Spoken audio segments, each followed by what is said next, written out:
تو قرآن کریم یہ اس پر متوجہ فرما رہا ہے کہ جب معاشرے کے اندر فساد پھیلا ہوا ہو تو ہر آدمی کو یہ سوچنا چاہیے کہ یہ کہیں میری کسی بدعملی کی وجہ سے تو نہیں ہو رہا، اور اگر ہر انسان اپنی طرف متوجہ ہو جائے،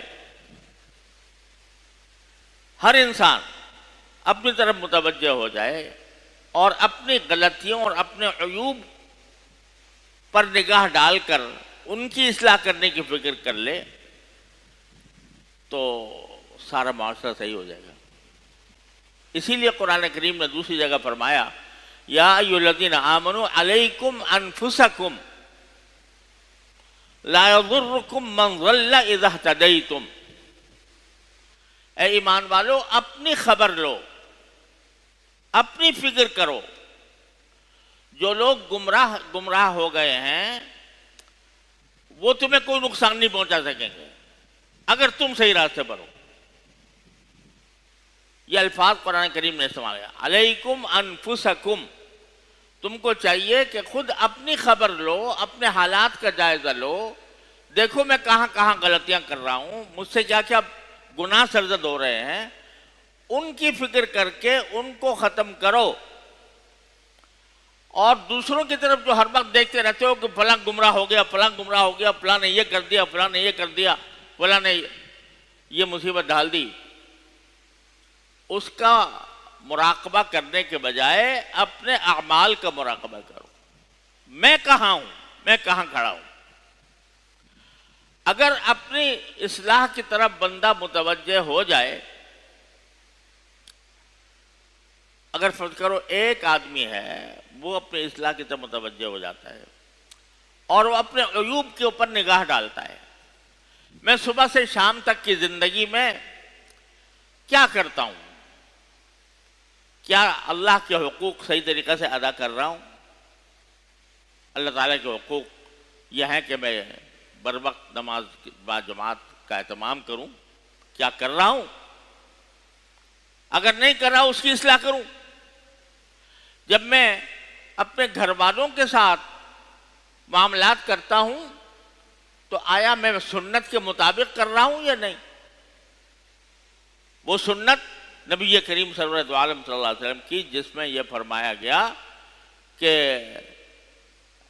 میں نے یہ فرمایا گیا کہ تم میں سب سے بہتر وہ شخص ہے جو اپنے گھر والوں کے لیے بہتر ہو، اپنے گھر والوں کے ساتھ اس کا سلوک بہتر ہو، اور میں اپنے گھر والوں کے ساتھ تم سب سے زیادہ بہتر سلوک کرنے والا ہوں۔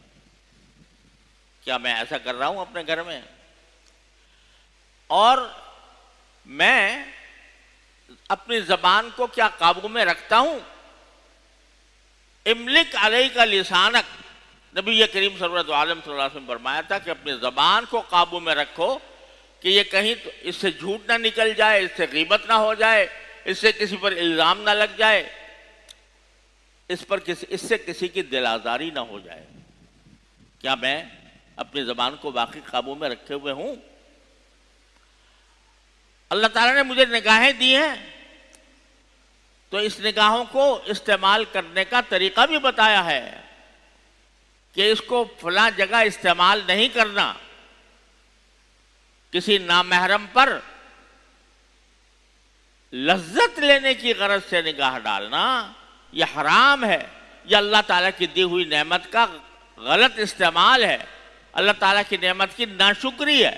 اتنی بڑی نعمت اللہ نے دے رکھی ہے آنکھ کی، وہ اس لیے دی ہے کہ اللہ تعالیٰ کی پھیلی ہوئی جو اللہ تعالیٰ کی کائنات ہے اس کا نظارہ کرو، اس سے اللہ تعالیٰ کی قدرت اور حکمت کا تصور ذہن میں لاؤ۔ اور ان فی خلق السماوات والارض لآیات لأولی الالباب الذین یذکرون اللہ قیاما وقعودا وعلی جنوبہم، تو یہ کام کرو اور اس نگاہ کو صحیح جگہ پر استعمال کرو۔ کیا میں کر رہا ہوں؟ میں جو روٹی کھا رہا ہوں یا جو کھانا کھا رہا ہوں وہ آیا حلال طریقے سے حاصل ہو رہا ہے؟ اس میں کوئی حرام چیز شامل تو نہیں ہوئی؟ میں کہیں ملازمت کرتا ہوں تو ملازمت کرتے وقت جو ملازمت کے میرے ذمے فرائض ہیں وہ ٹھیک ادا کر رہا ہوں، صحیح وقت پر جاتا ہوں، صحیح وقت پر آتا ہوں، اپنے اوقات کو صحیح مصرف پر خرچ کرتا ہوں. اس نقطۂ نظر سے اپنی زندگی کا جائزہ لو، صبح سے لے کر شام تک کی زندگی کا. یہ معنی ہے علیکم انفسکم، اپنی خبر لو کہ میرے اندر کیا عیوب ہے. اگر اس نقطۂ نظر سے نگاہ ڈالو گے تو اپنے اندر بے شمار عیوب پاؤ گے، اور جب بے شمار عیوب اپنے اندر نظر آنے لگیں تو دوسرے کے عیوب بھول جاتا ہے انسان.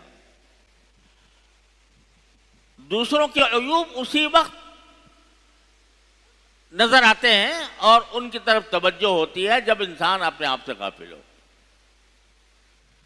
بہادر شاہ ظفر نے فرمایا کہ تھے جو اپنی برائی سے بے خبر، رہے اوروں کے ڈھونڈتے عیب و ہنر.